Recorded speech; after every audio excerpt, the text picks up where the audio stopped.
Hey there, YouTube land. And so today we're going to do something just a wee bit different. When you get like a new book or you get a new movie or something like that, it should grab you from the first like 5 or 10 minutes, or for a book the first chapter or two. You kind of go in. I gotta usually have a 3 chapter rule. I'll read the first 3 chapters to see if it catches me, but I really want that hook to be right at the beginning, like in Stephen King's The Shining. From the very first sentence, I kind of get a grasp on sort of the character and where it's going. So we're going to do something a little bit different tonight. And don't worry, there's better lighting here when I come back. But I'm going to go ahead and watch the first, the opening part of The Town That Dreaded Sundown, the 2014 reimagining, bootleg, stabulation sequel, whatever it is. I don't know. And then I'm going to come back to you and give you my thoughts on, not on the whole movie, but on the little bit that I've watched, and if it's interesting enough for me to go forward from here. So I'm not sure if anybody's done this before, but let's review a movie opening. When I come back, we'll talk about it. So if you're got Netflix, you can go and pause the video, watch it yourself, and see if we come to the same conclusion. So here's to trying something new. Hey there. So finished watching the opening, gone to the part past the just past the credits, the Town Dread Sundown. So how does it open? Well, it kind of answers the question I was kind of wondering about before I started watching the film, and exactly how does this film take place? Are we looking at a sequel or a remake? Well, it's kind of different. It's kind of meta in this way. Basically, we get like kind of like this. I guess it's supposed to be very kind of Texas Chainsaw Massacre-ish type of narration, talking about what happened in the town of Texarkana. That there was murders there that happened over like a short period of time.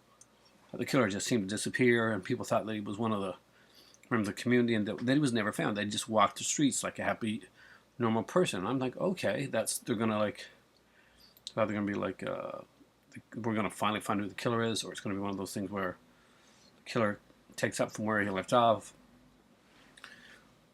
and we find he's not dead at all, or something like that. But then they mention the movie. They actually mentioned Charles B. Pierce's film, The Town That Dreaded Sundown. And that was kind of clever, kind of neat. They talk about the fact that people in the town still watch the movie, like every year they watch the movie Town Dreaded Sundown, like somewhere that's being shown in this town.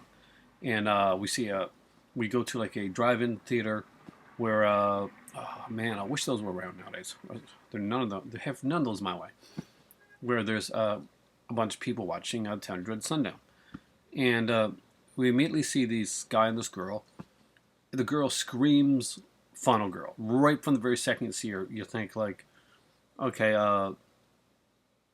this is the Funnel Girl, right? How come we're seeing her with her boyfriend right now? I mean, is this girl gonna get like? And they leave. I mean, the boyfriend turns out to be he's the jock, but it turns out to be the sensitive jock. So every time you think you're gonna this guy's gonna go with it, basically they're watching the movie and he's like, yeah, don't you don't like the movie? He's like, it's just no, I'm kind of bothered. Rather than being like, well, okay, then go on, I'll see you later. He's basically along the lines of, yeah, okay, then let's go. If you're being bothered, no, I don't want you to be here. Let's go. And meanwhile, we see this like priest in the background that's going around and like telling people that this is a godless film. Although he's there, he's trying to get congregation in there to basically say, "Don't watch this film. It's a godless film. This is a real people that died here." And basically, we follow them. So we follow them up to a makeout spot where you're like, okay, maybe she's not the fun girl after all. Maybe these are like the fodder for the beginning of the film, although it doesn't seem the way. So they start to make out, and we clearly see in the background the killer with the hood on and stuff. Very different take on the hood, and I actually like it. And they start to like get a little bit heavy. They kiss a little bit, and his hand starts going up her skirt. And this is the part where I expected okay, he wasn't really nice. He's actually kind of a slimy guy. And he wanted to get inside her pants, and And when she says no, he's going to be pissed off, and then they're both going to get killed, or she's going to turn out to be actually very slutty, and they're going to get killed anyway. But it didn't go that way. So she sees the killer immediately, instead of like normally when they don't notice that there's a killer around. She sees the killer, and basically he looks at the guy, points it and locks the door. So you're like, okay, that's different. Now the killer's like kind of heaving in the background. So I'm okay. This is the you got the Jasonist killer. You got the silent stalking killer. And before you know it, bam, the window's busted open. The boyfriend's already stopped making out because he's the sensitive boyfriend who doesn't want to take advantage of the girl. And the killer speaks. So again, I'm thrown for a loop. I'm like, it doesn't usually go this way in a slasher film. The killer doesn't normally speak, and I wasn't sure if I liked it at first. But he has like a conversation with one of the characters gets killed. I think we can guess which one it is, and the other character, the FG, I'm guessing at this point, I don't know, I just started watching it, lives to walk back to the town, right to a drive-in, and kind of collapse right where the movie's being played. And when the trombone scene, which is a very famous scene from the 10 Sundown, plays up on the screen. And he says, make them remember Mary, or something like that. So what did I think overall of this opening? Well, I gotta go check something. I'll be right back and I'll let you know. Hey there, so I went and I grabbed my tea, and now let's talk about the opening a bit more. I've described it to you. If you watched along with me, thanks a lot. And of course, we got to see the opening of the credits part. We got to see the named 10 Sundown. Maybe you just went on and watched the rest of the movie and totally forgot this video. But I hope some of you actually did watch the opening with me, because that's kind of a neat way to do this. I liked it. I mean, I really did like it. I've heard like some pretty horrible things about this movie, and I don't know how the movie's going to play out yet. So I'm giving my thoughts on basically the first 5 or 10 minutes of the film. The way that it opened was pretty good. It's narrative. It's a little weird that the movie is actually a sequel to reality rather than a sequel to the film.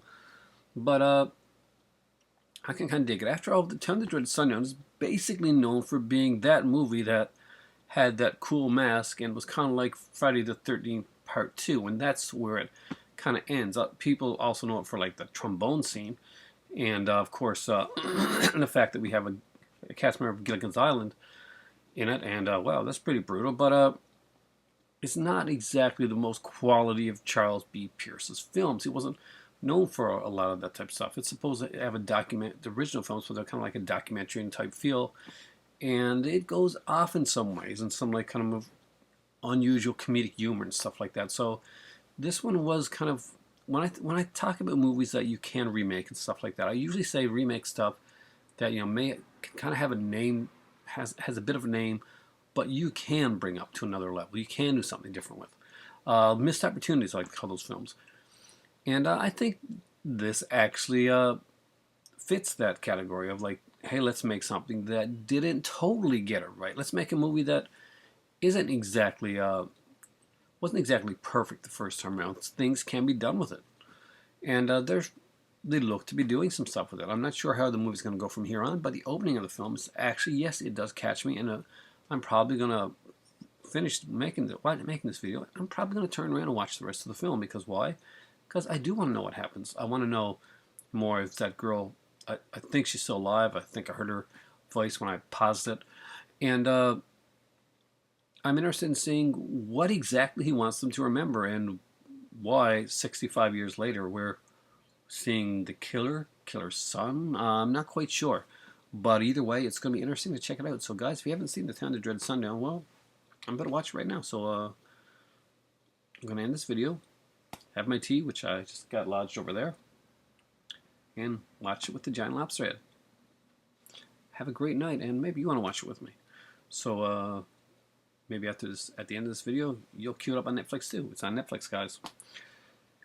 I do want to buy this one, I think, because I have the original, which automatically means I will have the remake, good or bad. And I guess it's not a remake, it's a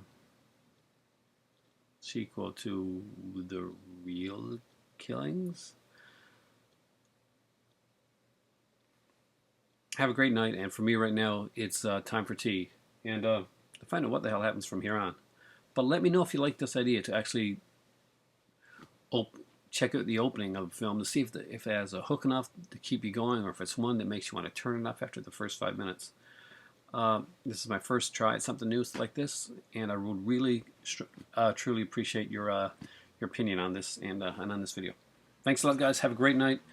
For the professor right now, it is time for tea, and let's see if this movie can actually live up to its opening and not be another ghost ship. Have a great one.